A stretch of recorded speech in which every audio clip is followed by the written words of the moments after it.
यकीनन वो मुजाहिद थे, एक बड़े पत्रकार थे। पत्रकार का फर्ज क्या है? मसाइल से रूबरू करना, मुल्क के हिफाजत के लिए, मुल्क के लिए लिखना। लेकिन वो एक ऐसे हुए हैं मौलाना माकी साहब जिन्होंने न केवल जंग आज़ादी में अपने कलम से उन्होंने केवल लिखा उनके खिलाफ, बल्कि उन्होंने ब्रिटानिया हुकूमत की नींव भी हिला दी। और उसका नतीजा ये हुआ कि उन्हें अपनी शहादत देनी पड़ी।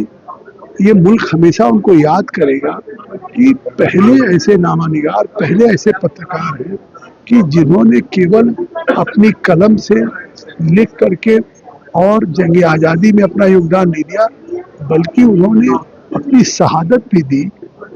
तो वो पहले शहीद पत्रकार हैं और उनको आज हम दिल्ली की देश की मरकज में उनको हम खराज अकीदत पेश करते हैं। उन्होंने जिस मूल्यों के लिए, जिस तरह का मुल्क की कुर्बानी, मुल्क की आज़ादी के लिए जो कुर्बानी दी है, वो आने वाली पीढ़ियों को भी, पत्रकारों को भी या समाज के सभी लोगों को प्रेरित करती है।